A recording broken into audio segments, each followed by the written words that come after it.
Good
morning, good morning. Let's go ahead and kill that.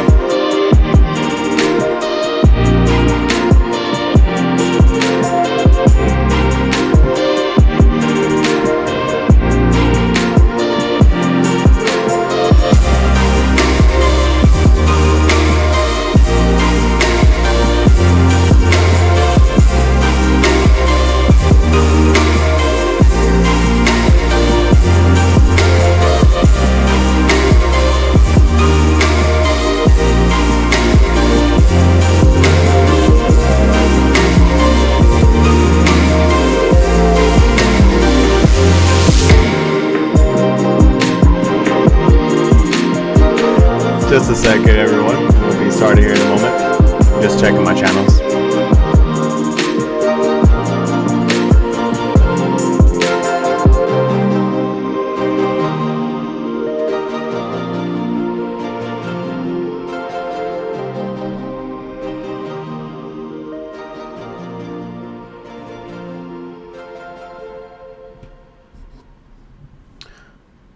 Okay. So we got a lot to go over today. Specifically, I didn't start on time as I would like to with a 7 a.m. show. I had a few too many drinks last night. Really not too many, honestly. I just got to bed late last night and I wanted to try out some new stuff here. Today is going to be super technical for me. But because of that, I really wanted to take my time with this. Although I did like a practice rehearsal yesterday, I didn't like it. So I kind of say, give myself a little bit of pass, give myself some space and grace, and let me just get this out there tomorrow, but it probably won't be at 7.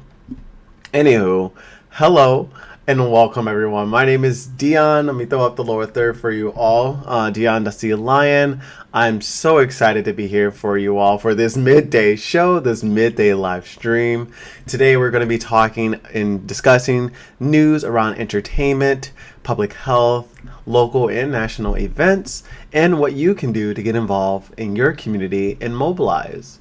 I hope you all are excited as well as I am to get started. But before we dive in, I just want to take a moment to take a sip of this amazing tea. So today I got like some dandelion tea, dandelion and root tea, and it smells so good. It smells wonderful. So if you have your drink, if you're on lunch, I hope you're on lunch. If you're not, if you're just seeing this at any time of your day, let's take a moment and pause and take a sip. Oh, that's hot. That's really hot. There is some mantras too. I'll read the best one in my opinion. We won't read him because he's lame. But this one's by Ralph Waldo Emerson. And he says, "Earth laughs and flowers." That's cute. Well, let's go ahead and jump into our first story of today. And I mean, this story is pretty hot. Specifically regarding PrEP, and then also recently with Croy that just happened last week. In recent years, the use of PrEP, which is also known as prophylaxis, pre-exposure prophylaxis, has become an effective method for preventing the transmission of HIV, which is including PrEP, and taking this antiviral medication on a regular basis to prevent HIV. While the daily oral PrEP has been available for several years, newer options of a long-acting injectable PrEP has recently become available. Yes, you heard me. This is a shot. So this form of PrEP involves receiving an injection every 2 months, making it a convenient option for those who struggle with the daily medication adherence, or if you're like me, if you just sometimes forget. But if you're also like me, you don't like needles, this is probably not for you. But at the recent conference on the retroviruses and opportunistic infections, which is also known as CROI 2023, Dr. Laron Nelson from Yale University presented on the implementation of long-acting injectable PrEP with an emphasis towards equity. Dr. Nelson emphasizes the importance of ensuring that this new form of PrEP is accessible to all individuals who may benefit from it, regardless of their race, ethnicities, socioeconomic status, or geographic location. And he goes on to make this statement itself. And then I'm going to go ahead and throw that up here. And I'll just get right to the nitty gritty. Retroviruses and opportunistic infections, or CROI. I'm Steve Coleman. Sets of plenary sessions. And this is... Hold up, this isn't my video. My video is supposed to be the actual person. Give me a second. Let me pull that up here for everyone. Good thing I'm quick with this. And do y'all see me under pressure? I cannot wait to go back and watch this and just watch myself just like... Technology what? Technology me. And good thing I had fun with my cringe moment. Let's see here. Go to our history. Oh, you don't want to... No, it doesn't want to act up. I got an idea. We're going to go with this. There we go. Hi, I'm Miguel Gomez with HIV. Hi, I'm Miguel Gomez with HIV.gov, reporting from CROI. I'm honored to be here today with Laron Nelson, who did a powerful presentation yesterday on disparities. And I have to say, I really like the title of the program, so I don't screw it up. Inevitability, inequalities, why we keep making the same mistakes, and how we can stop it. I would love to ask you, could you do a recap of your presentation? Sure. So the presentation was really focused on how we can potentially gain the most out of the promise of long-acting injectables, which really is a game-changing therapy in terms of HIV prevention. But it's to look at it through the lens of the lessons that we learned or the mistakes that we made from the rollout of oral PrEP agents. And one of the things that we've seen is that the disparities, at least racial disparities, but gender disparities as well, have actually increased since the introduction of oral PrEP. They've not decreased those. And the reason for those decreases are that there are social and structural factors that ensure that the benefits of PrEP accrue to certain privileged groups and that they're actually restricted from having benefit for marginalized groups. And so if those social and structural factors are not changed, then the introduction of a new innovation such as injectable PrEP will just widen those disparities or threaten to widen those disparities. And so my talk last night was to help the CROI audience understand what I saw as the mistakes that we've continued to make as we think about how we roll out new discoveries and what we can do to address those mistakes so that we actually decrease disparities, accelerate our end to the HIV epidemic, and not increase and accelerate the disparities themselves. Well, thank you. And everything you just said applies across the board when it comes to science. It was wonderful to hear your presentation during the injectable session. I have one more question. A lot of our viewers are working with HIV service providers. Our service providers are also the research community. If you had one message for them when it comes to disparities, what would it be? That's an important question. I think for the science that folks who attend CROI conduct, for that to be most impactful, it really has to be driven and collaboratively led by community members. So I would encourage the folks who watch this to find ways to get involved, to not just be recipients of products that get designed and tested, but help scientists, help developers figure out what is a product that we need, or what are the services or the models that we need, and what should we be thinking about in the design phase that will help ensure that whatever is discovered, whether it's injectable PrEP or some other innovation that we haven't even discovered yet, whatever that is, that we can ensure that it's likely to have uptake and impact in the real world. It does no good to have an inventory of drugs or tools or devices that can't get used. And there are a lot of factors that go into it.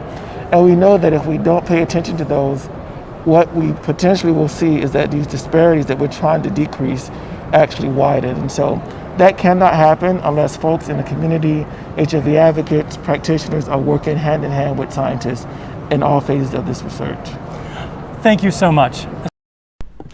I think Dr. Nelson had a great point. Another important factor in implementing long injectable PrEP with equity in mind is ensuring that it's available to all communities. I mean, he said it. This is across the plane everywhere, not just with PrEP, but with all medications, but regardless of their location or amount of resources.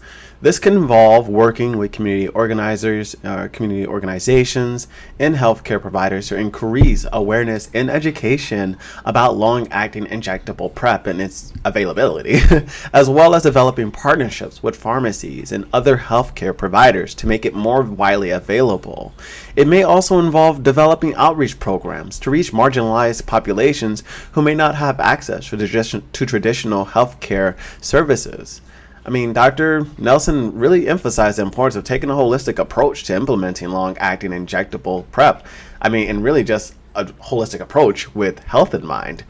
This includes addressing other factors that may contribute to HIV transmission, such as HIV stigma, discrimination, and social determinants of health. By addressing these factors, we can create more supportive environments for those who may benefit from long-acting injecting drug, also known as PrEP. But also, it can help reduce the overall burden of HIV in many communities that are burdened by HIV itself. But a lot of this stuff can be done alone. This requires advocacy, policy change, community outreach, and a holistic approach to addressing the factors that contribute to HIV transmission.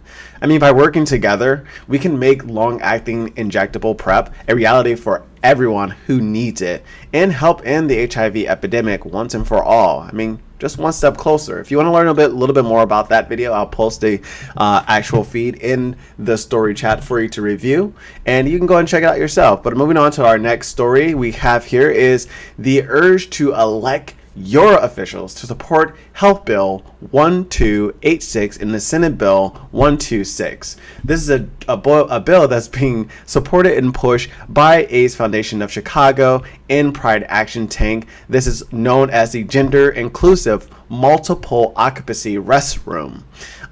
But you can join this great group of organizations and be a proud supporter behind this legislation that would allow, but not only require public and private entities to install gender-inclusive multiple occupancy restrooms in their buildings if they choose to do so. Passing this measure would create, not recreate, but it would create inclusive spaces for transgender and non-binary and gender-expansive communities, while also allowing businesses to be better to serve their customers. More at the link in the chat. I'll go ahead and pop that in there for you all, where you can actually sign up via email, telephone number, and you can share this on your social medias via Twitter or Facebook that you are a proud supporter of this bill. But be sure to, most importantly, to contact your local elected officials to support safe spaces for gender expansive communities. Now moving on to our third story. Now this was a bit lengthy one, but I encourage you all to take a look into it. Oh, I think that last link didn't go in there. Let me drop it in there again. You should get it now. But moving on to our next story.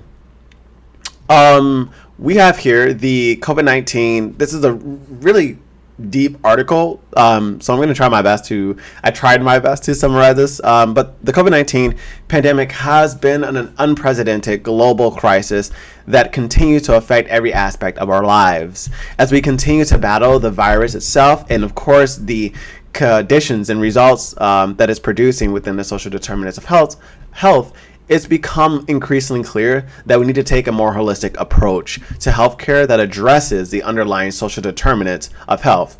Are you picking up the theme today? The theme today is a holistic approach, and we're really diving into social determinants of health and addressing those with these real-time stories that I'm going to be talking about with you today. That's why I said today there are a lot of stories, and today it is technically jam-packed, but this is going to be such a great experience. To continue with this particular story, in this article published in the New England Journal of Medicine, Doctors David R. Williams and Vikas Saini argue that the COVID-19 pandemic provides an opportunity to address the social determinants of health and create a more equitable healthcare system. The authors note that the COVID-19 pandemic has disproportionately affected marginalized communities, such as people of color and those living in poverty. This is due in part to the fact that these populations are more likely to have underlying health conditions such as diabetes, asthma, and heart disease that make them more susceptible to severe illnesses from COVID-19.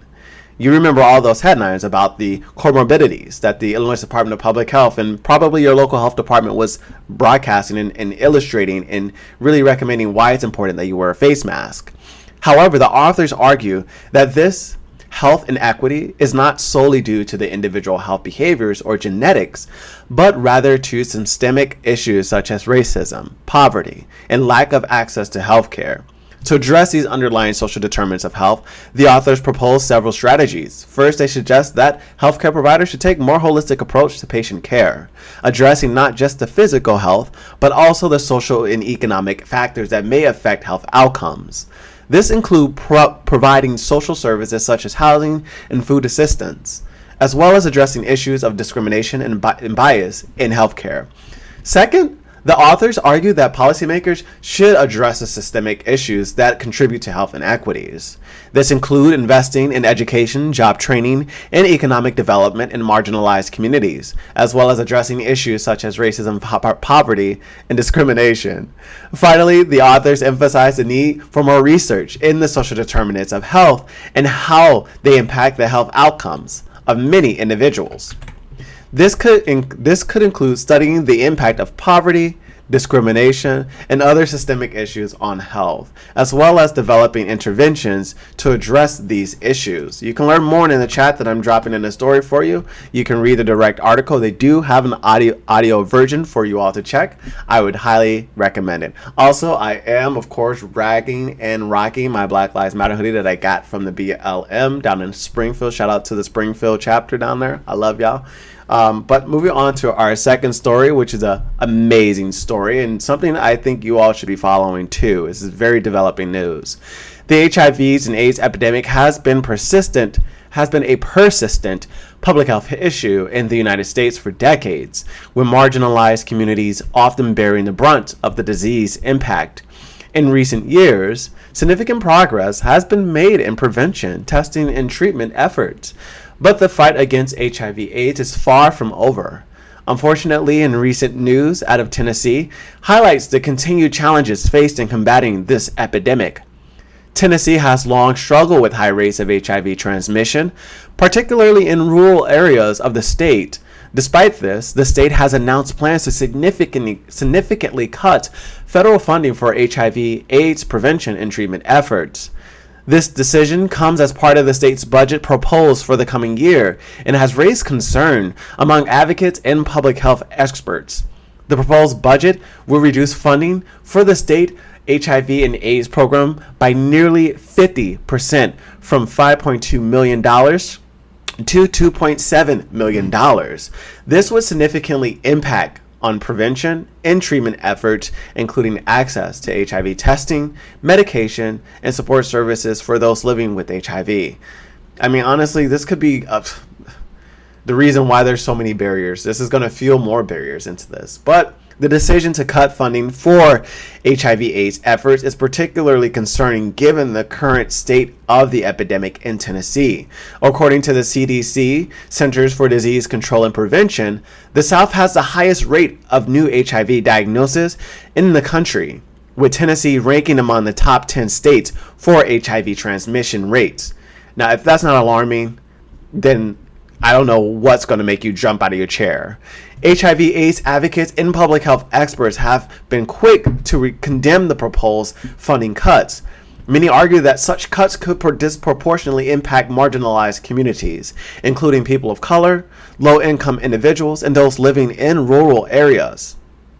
In the face of this news, it's important that we remember that the fight against HIV/AIDS and its stigma and all of the many isms that comes with HIV and AIDS is far from over. We must continue to prioritize prevention efforts, including comprehensive sex education, access to condoms, and HIV testing and treatment. We must also hold our elected officials accountable for prioritizing public health and providing adequate funding for HIV and AIDS prevention and treatment programs. Ultimately, the decision to cut funding for the HIV/AIDS program and treatment in Tennessee is a concerning development. It's developing, but it's not the final decision. It just highlights the continued challenges faced in the fight against this epidemic, particularly in states with high rates of HIV transmission. So it's critical that we work together to prioritize health and ensure that all individuals has access to prevention and treatment service they need to stay healthy and safe. So I encourage you to follow this story. And if you find a way to get involved, contact your elected officials, contact those friends and ask them how to get involved. If you know folks in that state, contact them and ask them, how can I support what's happening here and move the pen? How can I show up to your battle? Moving on to story 5. Racism is a public health crisis, something that's not new from my mouth, and something that went down for as well. That's another story though. But anywho, AIDS Foundation of Chicago recently released a policy statement declaring that racism is a public health crisis. I'm gonna go ahead and take a sip of that tea because I just love hearing those words. As an organization dedicated to serving individuals impacted by HIV/AIDS, AIDS Foundation of Chicago, also known as AFC, has seen firsthand how systemic racism contributes to health disparities and inequities in our communities. For far too long, people of color, particularly Black and Latinx individuals, have seen disproportionately affected by HIV/AIDS and face significant barriers to accessing healthcare and other resources. This is a result of systemic racism, which has contributed to a range of social determinants of health, such as poverty, lack of access to education, and discrimination in healthcare settings. The COVID-19 pandemic has further highlighted these inequities, with communities of colors being disproportionately impacted by the virus. We cannot continue to ignore the fact that racism is not just a moral issue, but a public health crisis that requires urgent action. AFC is calling on all of us to address the underlying social determinants of health that contribute to these health inequities. We must work to dismantle systemic racism and ensure that all individuals have access to the care that they need to live healthy, fulfilling lives, and of course, not be controlled by white supremacy. This means advocating for policies that promote health equity, such as increased funding for public health programs and initiatives to address racial disparities in healthcare. It also means acknowledging and addressing implicit biases and discrimination within healthcare settings. It is not enough to simply acknowledge that racism is a public health crisis. We must take action and create meaningful and transformational change. This requires collective effort from all of us. Gathering, talking with friends, hearing those problems, including policymakers, healthcare providers, and community organizations. Going to places that you typically would not go to. That means going to the South Side for all of you Norfolks who find it that it is wildly dangerous down there that you can't even step a foot on that side. But anywho, as individuals, we can start by educating ourselves on the impact of systemic racism on healthcare outcomes or health outcomes and advocating for change within our own community. We must also support organizations like AFC and many others that resemble it, such as Pride Action Tank, Central Illinois Friends. We have GCAT over in Champaign. There are many organizations that you can get involved in, and if you're not sure, I advise you to go check out my Hopeful and Victory Talks playlist, where I meet with executive directors, community organizations, and lawmakers to talk about the different things that they have been doing in that community. I mean, I've been doing it across the state. So I encourage you to take a look at that playlist if you're not sure where to start. But if you want to learn a little bit more about this and that article itself, I'll go ahead and post a link in the chat for you to sink your glorious teeth in. But on to our next story. PLOS, Global Public Health, has released a publication or a study to say from vaccines to visa apartheid, how anti-blackness persists in global health. Are you catching the thing that I'm throwing out here? Social determinants of health, its correlations to racism, systemic racism to be exact. We're talking about this today because Black History Month is just not Black History Month. It's Black History 364 days. And to me, Black History is every day. So with that being said, a recent article published in the PLOS Global Public Health titled Social Determinants of COVID-19 Health Disparities, Mediating Effect of Proximal Determinants in a Global Context, provides valuable insights into the ways in which social determinants of health contribute to health disparities related to COVID-19. The authors of the article conducted a systemic review of existing literatures on social determinants of COVID-19 health disparities.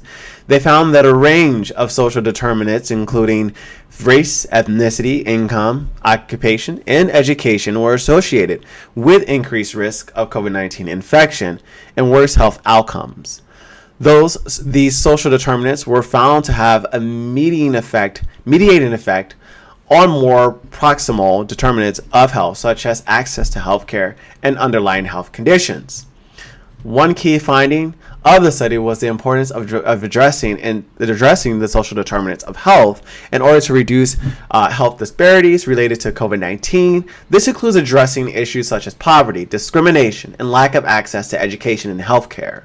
The authors argue that addressing social determinants of health will require a multi-sectoral approach involving policymakers, healthcare providers, and community organizers. You heard that before, right? The last story. This article also highlights the need for global collaboration in addressing health disparities related to COVID-19. The authors emphasize the importance of sharing data and resources across the countries in order to better understand the impact of social determinants of health. Overall, I say this article was very insightful and provides valuable insights into the complex interplay between social determinants of health and COVID-19 outcomes that could provide us some context to a lot of the systemic racism that we know and see today. It underscores the urgent need to address social determinants of health in order to reduce health disparities and the importance of global collaboration in this effort. If you would like to read that full study, that full article, I will go ahead and post that here in the chat for you to take a look at. Feel free, take some time and enjoy yourself. But moving on to our second story, thank you for our friend for passing this over to me. We have the Randy Report. So I did not know the Randy Report existed. The LGBTQ community has been making headlines lately with some important developments and discussions. In the recent episode of the LGBT News podcast, host Randy Slovaczek covers several topics that are of interest of our community. First, he mentions the 5th patient to be cured of HIV. I mean, this is an incredible breakthrough, right? Considering that the last vaccines had failed. In this medical breakthrough, science and brings hope for millions of people living with HIV. And although it's the fifth person, that does give us hope that there is a future and a cure. It also underscores the importance of continuing to invest in research and treatments for HIV/AIDS. Slovak discusses a new documentary series called Click Boys. When I first saw that, I thought it said Dick Boys. But then I was like, okay, Click Boys, get your mind right. Which explores the world of OnlyFans. OnlyFans has become a popular platform for people to share explicit content and earn money. And the series delves into the experience of those who use the platform. I mean, this is a really interesting series because it explores how many LGBTQ plus community queer people have found success and financial stability through OnlyFans. Slovacek also covers a range of other topics, including the cancellation of the Sydney Gay and Lesbian Mardi Gras parade due to COVID-19 concerns, the release of a new documentary about AIDS activist Larry Kramer, and the Biden administration's decision to ban conversion therapy on the LGBT youth. These developments and discussions highlight the ongoing challenges and success within the LGBT community. They also underscore the importance of continuing to push for progress and equality for all LGBT individuals. As we continue to navigate these complex issues, I encourage you to check out the Randy Report, stay informed, and get involved, because this stuff is free, is information, and of course you can just listen to it while you are going about your day. The LGBTQ news, podcasts, and other sources such as HIV News Report and many other programs that I offer on my channel and things that are out there as well can offer resources and important insight into the windows of experiences and perspectives of the LGBT community. By staying informed and working together, we really can continue to make progress towards a more inclusive and equitable society for a lot of us. If you want to hear that full podcast, I'm going to go ahead and post that in the chat. Have at it. Give it a listen while you do your work. But on to our next amazing story. I told you we have a lot of stories in here today. End AIDS now. When I saw this, I was like, is this a new act up? Is that what's going to happen? Because I'm seeing something here developing. The HIV epidemic has been long-standing challenge here in Chicago and across the United States, with millions of people affected by the virus and its associated health challenges. However, there's a reason to hope that the end of the epidemic may be in sight, thanks to the renewed efforts and partnership at the state level. And I'm going to go ahead and say local level, and I'm going to do a little bit of improv to this because, the state's doing great, but the state can do more. A recent editorial in the Chicago Sun-Times highlights the work being done by our great state and health department, Illinois Department of Public Health, and of course Illinois, and other state agencies as well as community organizers to end the HIV epidemic in Illinois by 2030. This ambitious goal is being pursued through the combination of prevention efforts, expanded access to testing and treatment, and increased education and awareness around HIV and AIDS. According to the Illinois Department of Public Health, there were an estimated 37,000 people living with HIV in the state of Illinois at the end of 2021.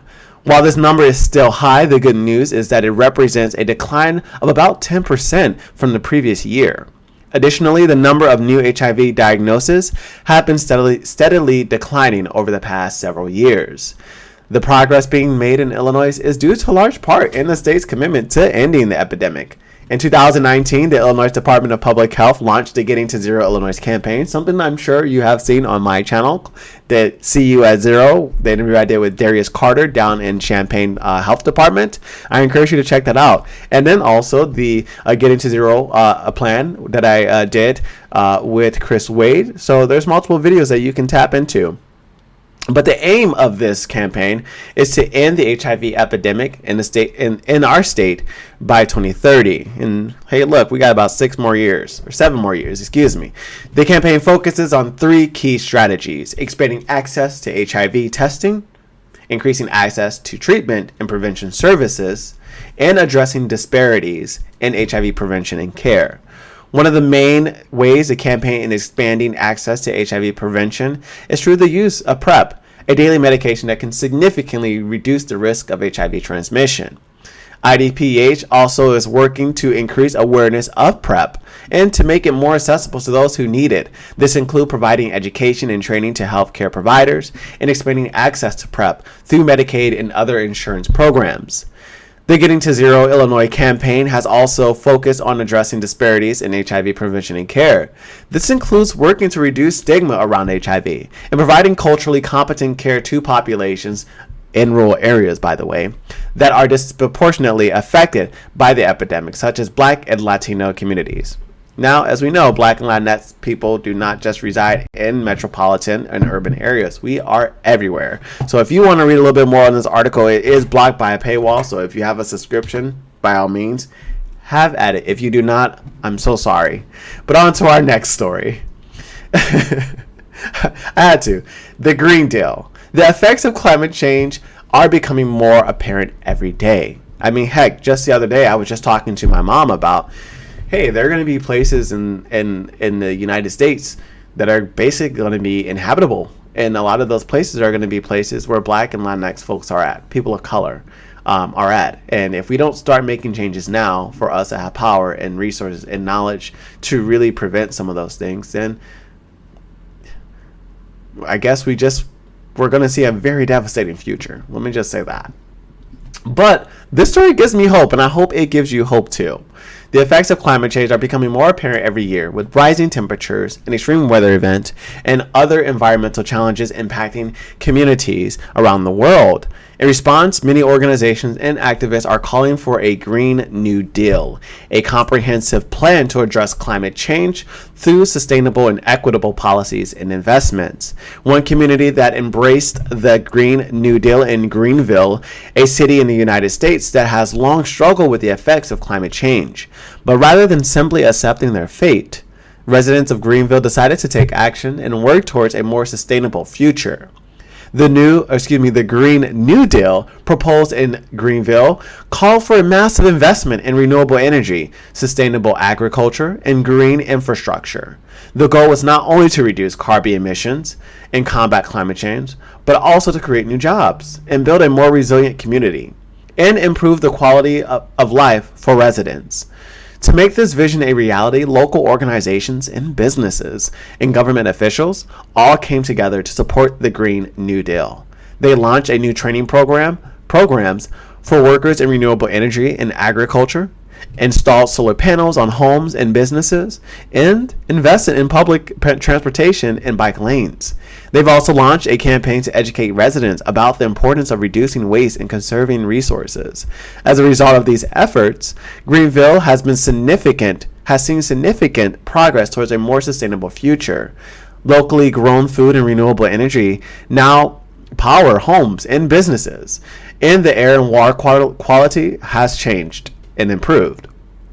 In addition, residents have come together around a common vision for a sustainable future, building a sense of resilience and solidarity that will endure for years to come. The success of Greenville's Green New Deal is a powerful example of how communities can come together to address the challenges of climate change. By thinking boldly and working collaboratively, residents were able to transform their city and build more sustainable and equitable future. It's a model that can and should be replicated in communities across the nation, if you ask me. But we, as a world, we're slow in moving. But I hope if you are seeing this, that you take a look at this. Around the world, we all can look at this work, and we can all move towards it and move towards sustainable, that is just and for all of us. But if you want to learn more about this particular story and that deal as well, I'm going to go ahead and drop the link in the chat. Feel free to check it out. But you know what they say. New deals mean new deals. Well, moving on to our next session. I'm going to go ahead and drop that in here. Whoops.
Okay, maybe we can do a little bit of that. Sorry about that. Things got spicy this past week, and you've probably been seeing this for like, okay, what am I looking at? But things got spicy this past week after 23-year-old singer, rapper Lil Nas X's posed in front of a mirror wearing just a pair of Nike underwear, leaving little to the imagination. Fans were quick to share the photo, which comes as no surprise given Lil Nas X's fearless fashion choices.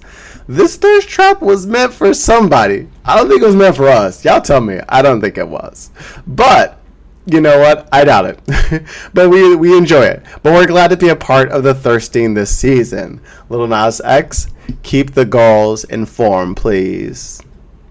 On to our next story. We have a interesting delight. Okay, Auntie Dun came out and she had a lot to say. Recently, legendary singer Chaka Khan voiced her opinion on Rolling Stone's list of 100 greatest singers of all time. And needless to say, she was not happy with the results, y'all. She really was not. She was real pissed. In an interview with the Milwaukee Journal Centennial, Chaka Khan called out the publication for leaving her off the list while including singers she believes are less talented than her. Let's go ahead and hear from the mouth of Chaka Khan herself.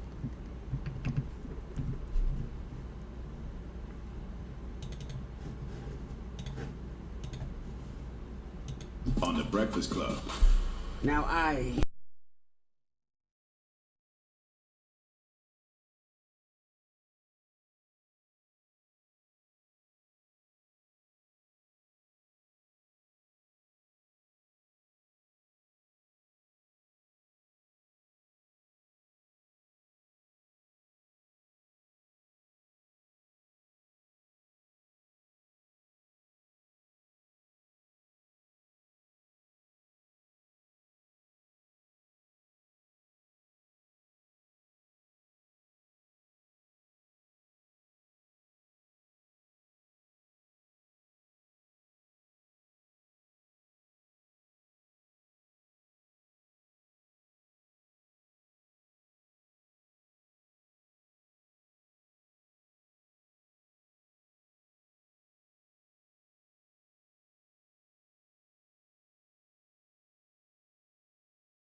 Eight o'clock in the morning, especially if you have to get up to sing it. If you'd have been up all night smoking crack or something, I don't know, might have been a whole different thing. But she and I have that kind of relationship. We can talk. You know, yeah. I love her.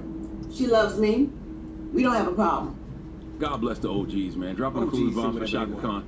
Yeah, OGs. See, I'm not biting Chaka Khan because Chaka Khan said she actually said that to Mary J. Blige. You know what I'm saying? And that is a valid question. And you cannot tell me that is not an OG veteran question that somebody will ask you that'll have you thinking about your whole life. What time?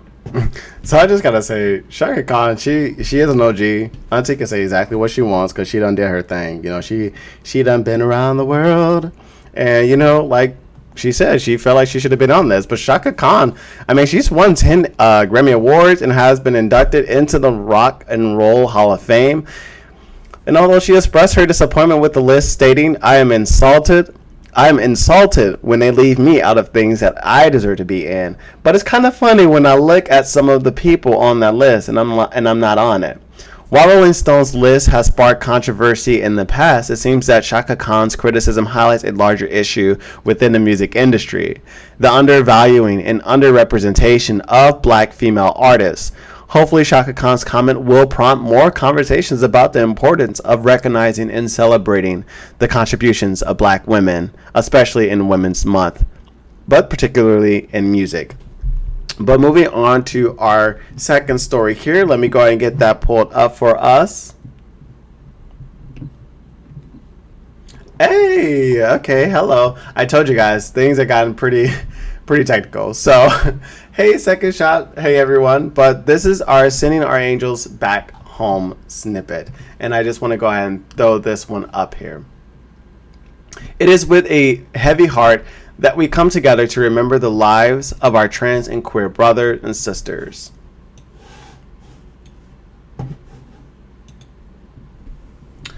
Who were taken from us too soon.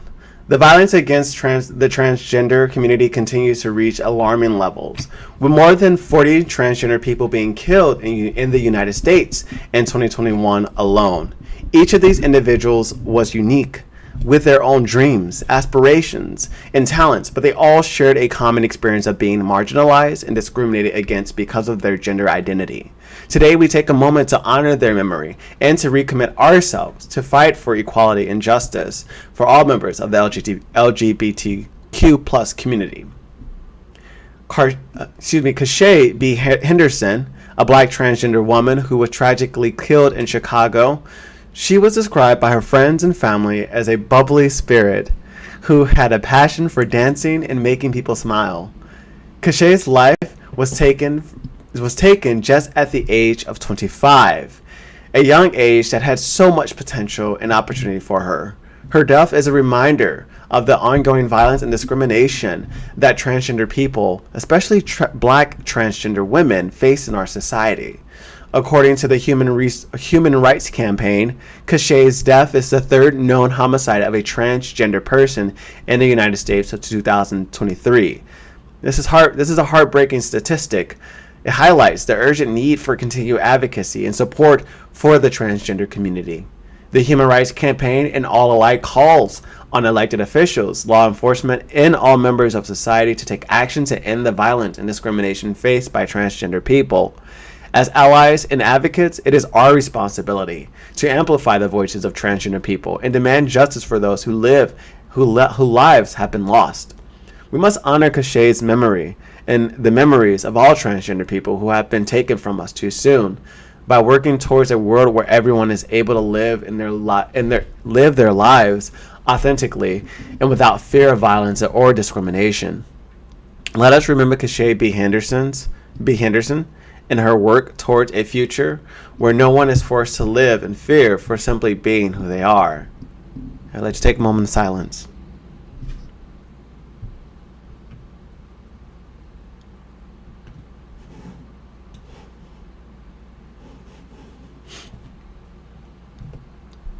Moving on to our next story, and we're going to be jumping into our events today. I hope you all are excited. There are a lot of things happening in the world, particularly with this Boston Congress of Public Health. Now, I'm not sure if you have to be a Boston resident, but I encourage anyone who is looking to join a fellowship. The Boston Congress of Public Health Fellowship supports the next generation of thought leaders in public health. It advances collective impact for health equity through public health and advocacy, and democratize, and broaden evidence-based public health dialogue and expression. BCPH values a variety of voices, perspectives, and generations on public health topics from around the world, from practitioners, researchers, and academics from every aspect of the globe. But both emerging and established public health scholars and advocates are encouraged to apply. If you're interested in this, I'm going to go ahead and drop that in the chat, and you can go ahead and register yourself. I hope you make it. Moving on to the next story, we have here Women's History Month. If you have not been living under a rock, you are aware that March is Women's History Month. In commemoration of Women's History Month, the Small Business Association in Illinois District Office will host an event that highlights the women of small businesses, also known as women-owned small businesses, the federal contracting program, its requirements, benefits, and registration process, as well as featuring a special guest speaker from the Women's Business Development Center. So please join them. Not me, join them. Join them live and learn more about how the Small Business Administration partners with business services organizations such as the Women's Business Development Center by providing services and workshops to small business owners that are women-owned.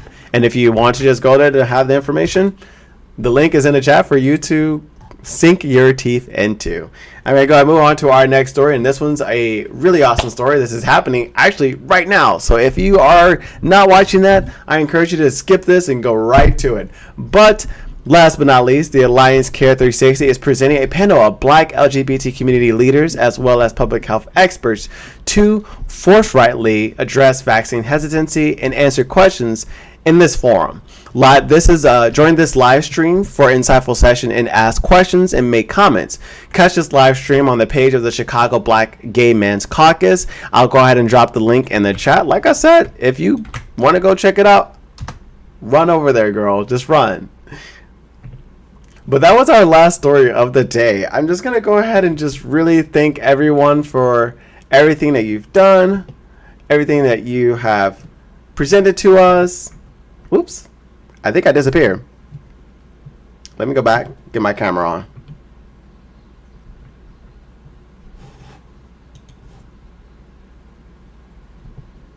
Ah, hi. Well, thank you all so much for tuning in today, especially in this midday live stream. I hope you enjoyed today's discussion. Before you go, I want to take a moment to remind you to make sure that you subscribe and like this channel so that you can get all of the latest information and content that I'm putting out there. I just want to also let you know that you can feel free to find me on my link tree. I'll pop that in the chat for you all as well. And that way you can follow me on the many platforms that I'm on. But if you have any further questions or comments, please feel free to leave them in the chat or reach out to me via email at therealdustylion@gmail.com. I always love hearing from all of you and I appreciate your feedback. Once again, thank you for joining me today. I look forward to seeing you next Monday at 7 a.m. All right, it won't be a midday stream. But please take care of yourself. Have a great rest of your day. Have a wonderful week. Remember to give yourself space and grace. We all make mistakes and we're all human, you know? So as long as you forgive yourself and you know yourself, then nobody else can say a damn thing about you, baby. Now with that, I leave you with the tea. Bye.